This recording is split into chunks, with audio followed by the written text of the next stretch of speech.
Being a communications student, I wanted to jump in and get involved in student media as quickly as I can, and WQAQ was the first organization that really jumped out at me. This is 98.1 WQAQ, the soundtrack of Quinnipiac University, and this is BACH. It's Mike Bachmann rocking your 6 o'clock hour, bringing you the biggest and baddest rock and roll on this Wednesday. Happy October. So my show is called BACH, for half my last name, and my show is essentially focused around classic and mainstream rock. It's a music show, so I'll play both classic and mainstream rock and roll.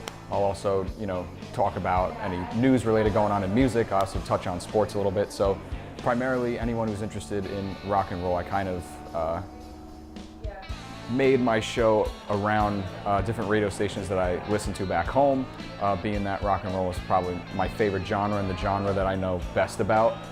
So I thought it'd be good to, educate both through the music and through, I guess, my own personal opinions about, things that are going on in the music world and things like that. This year specifically, I've tried to broaden my horizons, if you will, with different special editions. So every first week of every new month will be a special edition show.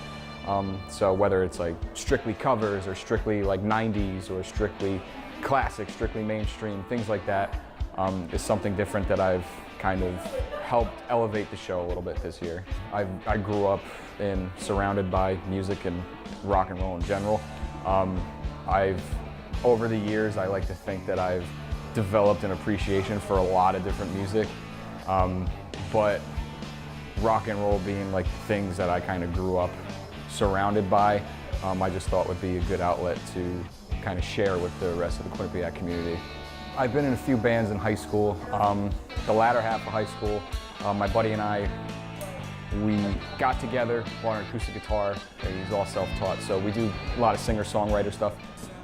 It's funny that you mentioned that. We actually just came out with our a debut EP. It's out on Spotify, Apple Music, all that stuff. So if you want to check us out, we're 2 for the road. EP is called My Creation. Go check it out, show some love, and it's great. It's great that we're, it's something that I'm able to continue while I'm here, and it's a nice change of pace because I'm a drummer originally, and being kind of behind the band, and it's a different change of pace because now I do percussion and I also am the vocalist of this group. So it's been cool. Definitely check it out. We appreciate it.